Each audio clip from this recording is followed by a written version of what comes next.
Hi అండి. అలసంద గారెలు టేస్ట్ సూపర్‌గా ఉంటాయి కదా! మరి ఎలా చేయాలో చూసేద్దామా? ముందుగా దానికోసం ఒక గిన్నెలోకి 2 కప్పుల అలసంద పప్పుని తీసుకొని వాటర్ వేసి 2, 3 సార్లు నీట్‌గా కడిగేసుకోవాలి.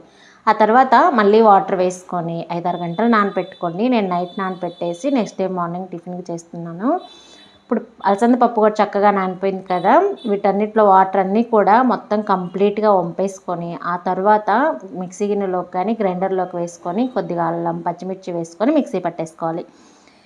ఇలా పట్టుకున్న దాన్ని ఒక బౌల్లోకి వేసుకొని సన్నగా కట్ చేసిన ఆనియన్, కరివేపాకు వేసుకొని, సాల్ట్ వేసుకొని బాగా కలుపుకొని, ఇప్పుడు డీప్ ఫ్రైకి సరిపడా ఆయిల్ పెట్టేసుకొని, ఆయిల్ హీట్ అయిపోయిన తర్వాత వాటర్‌లో చేతిని ముంచుకొని ఇలా చేతి మీద వేసుకొని గారెల్లాగా వేసుకోవాలి. మీరు కావాలంటే క్లాత్ మీద వేసుకోవచ్చు, లేకుంటే ఆయిల్ పేపర్ ఉంటుంది కదా! దాంతో కూడా వేసుకోవచ్చు. ఇలా మంచి గోల్డెన్ కలర్ వచ్చిన తర్వాత తీసి వేసుకొని వేడి వేడిగా చట్నీలో కానీ, చికెన్, మటన్ దేంట్లోకి అద్దుకొని తిన్నా టేస్ట్ అయితే సూపర్‌గా ఉంటాయి.